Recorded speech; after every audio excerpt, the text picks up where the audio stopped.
Assalamualaikum warahmatullahi wabarakatuh. Waalaikumsalam. Selamat malam Pak Ansori. Malam, Pak. Ketemu lagi ya. Untuk kawan-kawan semua, Dr. Ansori ini kawan lama peneliti senior dari Pusat Penelitian Kelapa Sawit yang saat ini banyak menangani teknologi untuk methane capture, kita bilang istilahnya, di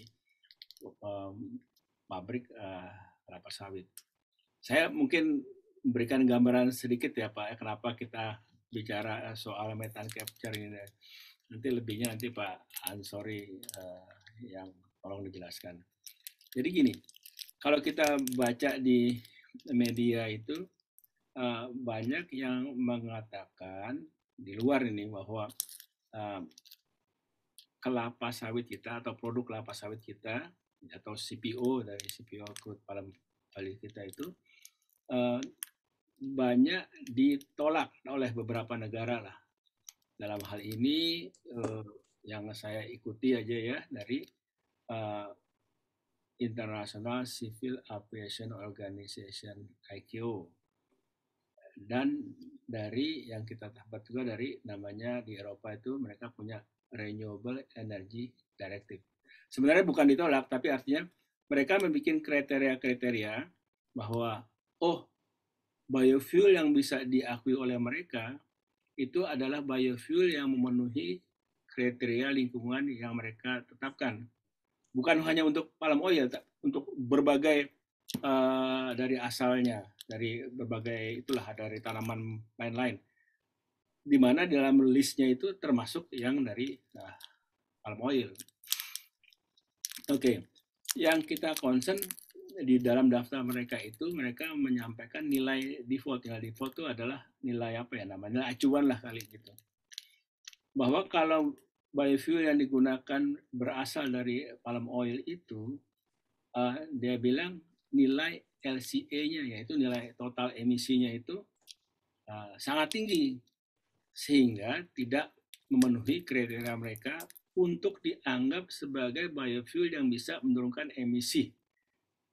Nah, jadi biofuel dari palm oil yang dia hitung-hitung itu dianggap apa ya namanya, tanda petik sama aja atau bahkan mungkin bisa lebih jelek daripada fossil fuel biasa yang konvensional ini yang berasal dari apa namanya pertambangan gitu. Sehingga mereka bilang kalau kamu sama aja atau bahkan lebih jelek daripada fossil fuel, ya untuk apa saya terima biofuel yang dibuat dari, dalam hal ini dari kelapa sawit. Ada juga sih dari tanaman-tanaman lain yang masuk kategori itu juga. Oke lah, kita concernnya dengan yang kelapa sawit. Nah, ada paling tidak ada dua hal kelompok yang mereka bilang penyebab biofuel yang dari kelapa sawit itu emisinya tinggi. Yang pertama mereka bilang dari perubahan tata guna lahan. Apakah mereka katakan tata guna lahan yang langsung maupun yang tidak langsung, atau istilahnya direct land use change dan indirect land use change. Yang kedua kelompoknya dari emisi dari gas metan yang keluar dari produksi CPO tersebut. Nah, kalau yang tadi kelompok pertama dari kaitan tata guna lahan itu lebih pelik lah kali hitung-hitungannya dan debatable lah antara kita. Kita masih belum terima, mereka punya asumsi sendiri karena banyak sekali asumsinya. Ini kita tinggalin dulu nih biar nanti forum yang lain yang bicara. Yang kita ingin bicarakan malam ini adalah yang kedua ini, yang emisi dari metan. Nah, katanya emisi gas metan dari suatu produksi CPO itu tinggi. Nah, saya akan tanya ke Pak Ansori, apakah benar itu tinggi? Dan kemudian kalau toh memang tinggi, dia juga kasih opsi di tabelnya ICAO maupun di tabelnya Renewable Energy Directive itu, dia bilang kalau kamu gunakan istilahnya open pond atau tanpa methane capture, angkanya sekian. Kalau kamu gunakan pakai methane capture atau di istilah mereka sebagai closed pond, maka emisi kamu akan turun sekian. Jadi artinya kalau emisi metannya itu bisa kita hindarkan, kita tangkap, kita hindarkan supaya dia nggak beremisi ke udara, maka yang saya pahami nih Pak Ansori, di dalam listnya itu selisihnya itu sekitar 25 kilogram CO2 atau gram CO2 per megajoule.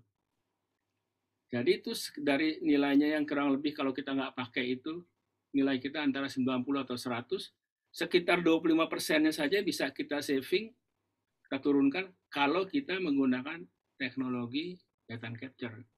Nah, kita dengar Pak Ansori ini adalah salah satu pakar PPKS yang banyak menekuni methane capture, bahkan bantu membuatkan beberapa pabrik kelapa sawit tentang methane capture. Mungkin prolog saya terlalu panjang nih Pak Ansori, cuma tolong kita diceritain apakah betul apa itu gas pembuangan metan dan bagaimana yang Pak Ansori sudah lakukan dengan membuat penangkap metan itu, dan ternyata katanya penangkap metan itu ya oke, kita perlu investasi, tapi ternyata rupanya investasinya itu bisa tercover dengan banyak keuntungan yang kita dapat dari situ. Kurang lebih itu yang kita mau eksplor Pak Ansori malam ini. Silakan Pak. Ya, siap. Terima kasih Pak. Assalamualaikum warahmatullahi wabarakatuh. Ya Pak, mohon maaf, saya ini memang lagi di lapangan lah, di sekitar di kebun kelapa sawit. Udah 2 bulan ini belum keluar dari kebun Pak. Jadi dari prolog Bapak itu kita berbicara tentang emisi dan methane capture. Memang benar Pak, kalau dari ICAO tadi dia katakan bisa menurunkan 25% kalau kita methane capture, memang itu mirip dengan apa yang kita hitung. Kalau kita hitung sekitar 37% jika kita melakukan methane capture Pak, hitungan kita. Dengan catatan methane capture-nya itu ada perbedaan dengan ICAO tadi itu karena kita ada perhitungan dalam cell replacement di situ, karena ketika kita menggunakan biogas, pasti biogas itu akan menggantikan minyak bumi kah atau menggantikan batu bara dengan cangkangan dan sebagainya. Ada perhitungan tersendiri yang mungkin ada perbedaan. Kalau kita 37%, mereka mungkin 25% Pak. Jadi ada energy replacement di situ. Oke, terkait dengan biogas Pak. Jadi kita tahu dengan kita memanfaatkan biogas atau methane capture itu kita bisa mendapatkan beberapa keuntungan. Kalau Pak, dulu, sorry, Om Wani, mungkin dari awal dulu Pak Ansori kalau boleh. Kenapa? Apakah benar itu produk CPO itu akan menghasilkan atau mengeluarkan gas metan yang cukup besar, dan kenapa itu bisa mengeluarkan gas metan? Oke, siap Pak. Ya. Dulu. Jadi gas metan dari pabrik kelapa sawit itu berasal dari POME-nya Pak, palm oil mill effluent atau limbah cair pabrik kelapa sawit.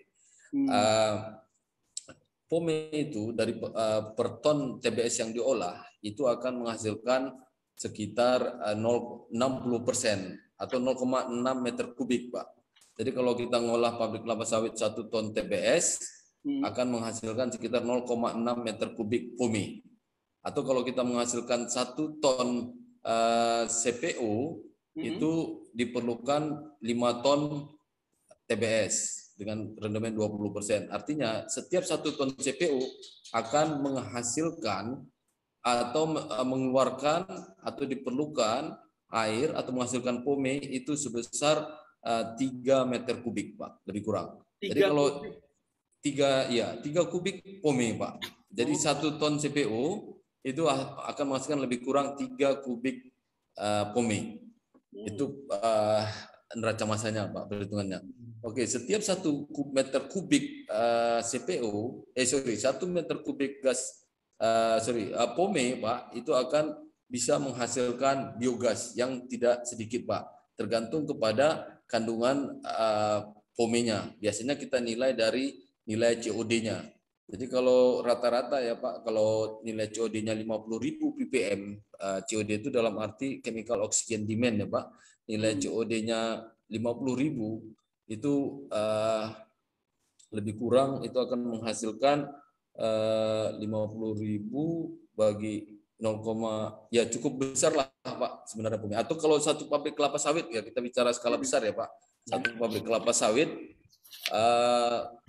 untuk pabrik kelapa sawit 30 ton TBS per jam kapasitasnya itu bisa menghasilkan listrik kira-kira sekitar 1 megawatt Pak. Atau kalau berapa banyak biogas yang dihasilkan itu kira-kira 300 hingga 500 normal meter kubik biogas per jamnya Pak dari pabrik kelapa sawit. Jadi kalau satu pabrik kelapa sawit kapasitas 30 ya paling tidak dia akan menghasilkan 300 meter kubik biogas per jam. Kira-kira seperti itu. Besar Pak, kira-kira seperti itu. Nah, yang ini yang kalau terlepas ke udara begitu saja dihitung emisinya sebagai metan itu menjadi sangat besar ya makanya ya. Betul Pak. Jadi kalau kita hitung kita dengan angka sederhana tadi ya Pak, 300 meter kubik biogas, di mana biogas itu kita asumsikan 65%-nya adalah gas metan Pak. Jadi kalau kita 1 ton tadi kapasitas 30 ya Pak, per jam Pak. Berarti bisa kita hitung secara matematis per ton TBS atau per 5 ton TBS itu kan dari 30 ke 5 dibagi 6 ya Pak. Berarti 300 dibagi 6 itu dapatnya 50 ya Pak. 50 normal meter kubik biogas. Atau 65%-nya dari 50 itu atau 60% lah kita bilang ada metan. Berarti 0,6 kali 50. Berarti ada 30 normal meter kubik metan yang dilepas ke udara per ton CPO. Padahal metan nilai global warming potensialnya 25 kali. 23 kali lipat dari CO2 Pak. Makanya dia cukup besar Pak. Itu kenapa kita harus concern di POME. Makanya kita berusaha lah bagaimana mengaplikasikan teknologi biogas itu di pabrik kelapa sawit dalam hal untuk menurunkan emisi gasnya Pak. Nah, memang teknologi biogas ini udah banyak ya Pak sebenarnya. Jadi ya mungkin setiap provider teknologi itu memiliki teknologi yang berbeda-beda dan umumnya orang Indonesia udah banyak ahlinya untuk itu Pak. Tapi sebenarnya bukan banyak ahlinya, tapi bagaimana pihak-pihak perusahaan atau pengusaha mau mengaplikasikannya dalam hal dia akan banyak mendapat benefit dari situ Pak. Salah satunya ya mungkin dia akan mendapatkan kalau dia daftar di ISCC dia akan mendapatkan benefit dari peningkatan harga jual CPO, kemudian dia akan bisa mendapatkan peningkatan dari penjualan cangkang andai dia menggunakan biogas co-firing, kemudian dia akan bisa menurunkan biaya sosial karena penggunaan oven lagun itu yang oven pond yang bisa banyak masalah sebenarnya Pak. Terkait dengan aroma. Yang kedua itu Pak tadi pertama itu tadi kenapa tuh dia bisa harga jual CPO menjadi lebih tinggi dan kemudian apa kok jadi dapat jual cangkang yang lebih banyak, kemudian biaya sosialnya tolong dijelasin tuh Pak. Oh gitu. Apa ya, jadi kalau dia bisa menurunkan gas emisinya Pak, dia bisa mendapatkan ke ISCC, maka akan dinilai harga CPO-nya akan lebih tinggi. Kenapa? CPO-nya memiliki emisi yang rendah. Itu sudah ada ketentuannya Pak. Kemudian kalau yang kedua Pak, terkait dengan penjualan cangkang, ini adalah hal yang baru mungkin di beberapa tahun belakangan ini. Sudah banyak sebenarnya perusahaan-perusahaan sawit itu, pabrik kelapa sawit yang sudah memiliki teknologi methane capture, Pak. Tetapi tujuannya methane capture-nya untuk menghasilkan energi listrik dan energi listriknya dijual ke luar, Pak. Apakah ke PLN atau yang lain dan sebagainya. Tetapi saat ini kan memang untuk menjual listrik ke PLN itu banyak hambatan atau tantangan tersendiri untuk hal ini, Pak. Nah, maka mereka beberapa perusahaan itu sekarang sudah merubah teknologinya yang harusnya dia sudah menghasilkan biogas secara fermentasi, dia bakar di boiler, tidak menggunakan lagi gas engine untuk menghasilkan energi listrik. Ketika dia membakar biogasnya di boiler atau kita namakan co-firing, itu dia akan mengurangi penggunaan cangkang di boilernya, Pak, atau mengurangi penggunaan biomasa, khususnya cangkang. Ketika dia dapat mengurangi cangkang di boiler, artinya dia akan menambah produksi cangkang dia dalam hal ini. Artinya cangkang ini kan mahal, jadi dia jual cangkangnya, dia akan dapat revenue dari situ. Seperti itu, Pak.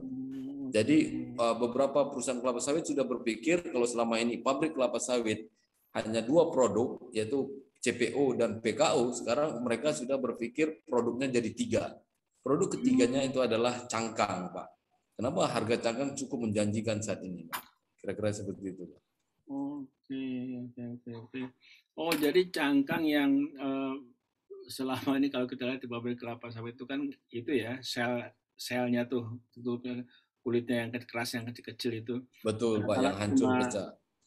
tersebar begitu aja itu punya nilai ekonomi tinggi ya. Ya, Pak, karena nilai kalornya itu antara 3.500 hingga ke 4.200, atau mirip lah untuk yang kualitas baiknya itu akan mirip mungkin ke batu bara, Pak, yang level rendah atau menengahnya. Oke, terus jadi kalau itu bisa dihemat selama ini untuk co-firing, dia bisa ekspor itu ya, jual itu cukup besar volumenya. Ya, cukup besar, Pak. Jadi kalau kita lihat di pabrik kelapa sawit kapasitas 30 basis kita ya, Pak, 30 ton per jam, dia bisa mengolah TBS satu hari itu sekitar 600 ton, cangkang itu paling tidak 6 hingga 7%, Pak. Artinya kalau dia ngolah pabrik kelapa TBS satu hari 600 ton, dia akan menghasilkan cangkang 36 ton per hari, Pak. Satu PKS ya, Pak, dengan kapasitas kecil ya, 30 ton TBS per jam. 36 ton, padahal harga si cangkang itu berapa tuh kira-kira? Sekitar ya paling rendah saat ini mungkin 700 lah kita anggap, Pak. 700.000 per ton. 700.000 per ton. Wah, jadi ada ekstra bisa dapat sekitar hampir berapa nih? 25-an juta ya? Iya, 26 jutaan ya, Pak. 25 juta, 25 juta. Oke. 25 juta. Ya, per hari, Pak. Per hari itu ya. Iya. Nah, ini terus tadi Pak Ansori yang saya nggak kepikir juga, ini Pak Ansori sebut tadi biaya sosial. Apa tuh tadi itu yang dimaksud? Iya, maksud biaya sosial ini gini, Pak. Kalau open lagoon sudah pasti dia mengeluarkan di sekitaran kolam limbahnya itu akan mengeluarkan aroma, di mana aroma ini aromatik bau lah ya, Pak. Bau ya. Bau yang tidak enak. Cukup menyengat ya, jauh itu cukup. Iya, karena di situ kan ada gas-gas amonia, gas sama mungkin ada sedikit amonia, juga ada H2S di situ, Pak, karena proses-proses biologis yang terjadi di kolam limbah itu akan mengena ke lingkungan-lingkungan sekitar, terutama di mana pabrik-pabrik kelapa sawit yang letaknya dekat dengan rumah-rumah penduduk atau desa-desa. Itu satu. Oh, Pak, sorry saya nanya nih, saya bukan orang kimia. Jadi yang bau itu kan bukan metannya, tapi gas ikutannya ya? Iya, karena metan itu, Pak, tidak berbau dan tidak berasa, Pak, sebenarnya. Iya, jadi kalau ada orang bilang, oh ini bau metan, saya pikir itu salah ya, Pak. Karena metan itu tidak berbau dan tidak berasa.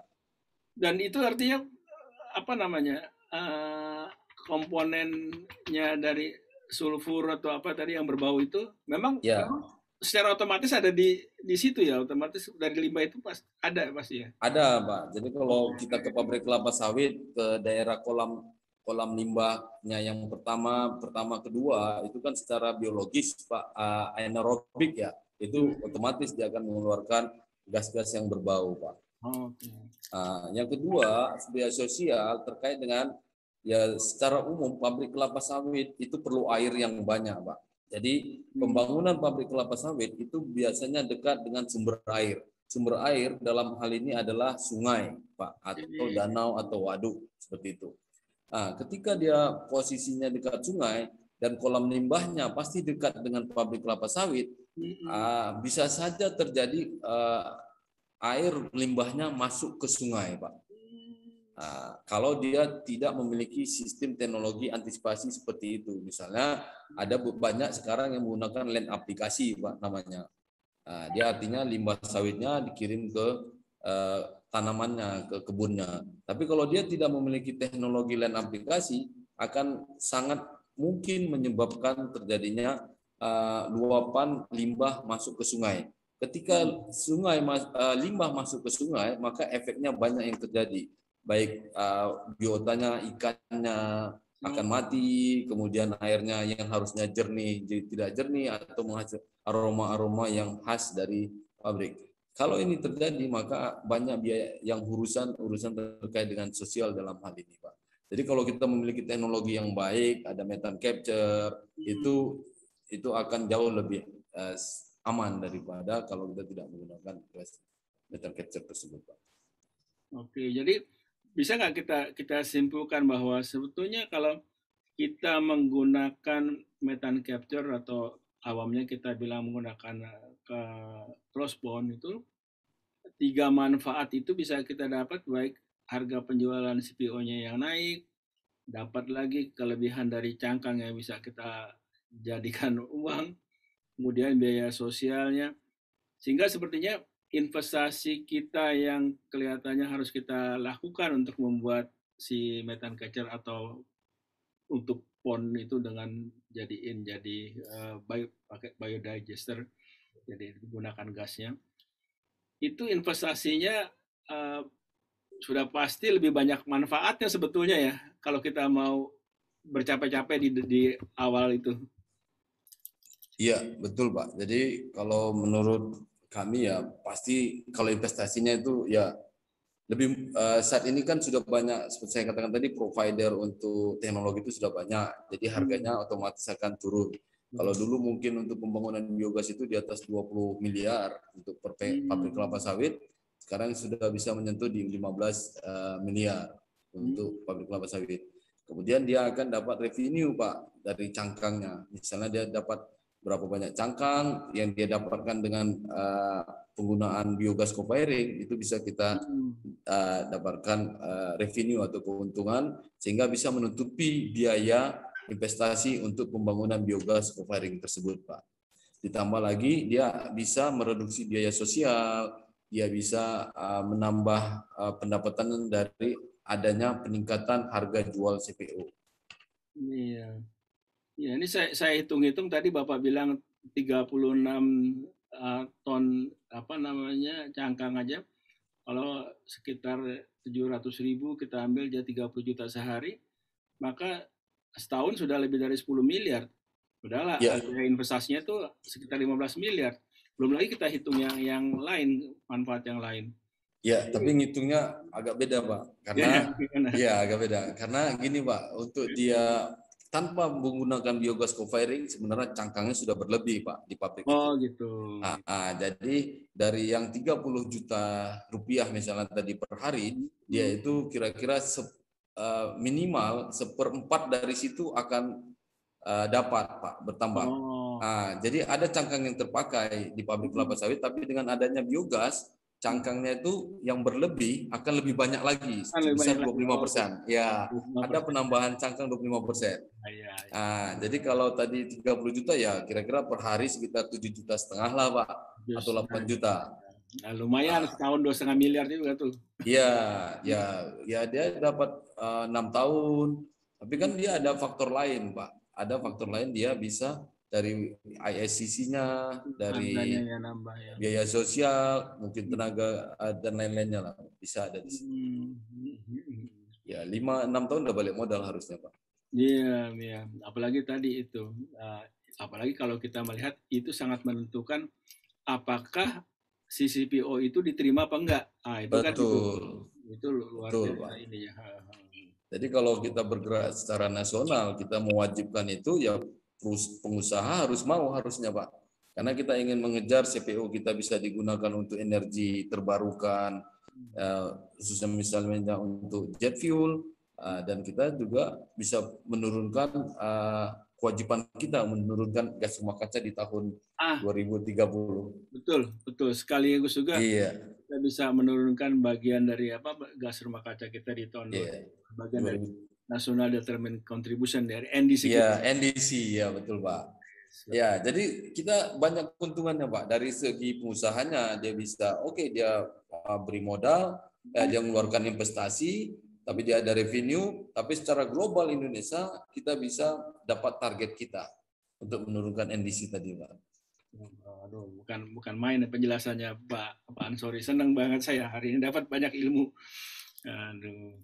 Saya kira ini sangat bermanfaat. Tadi yang terakhir itu tadinya juga nggak kepikir. Rupanya iya benar.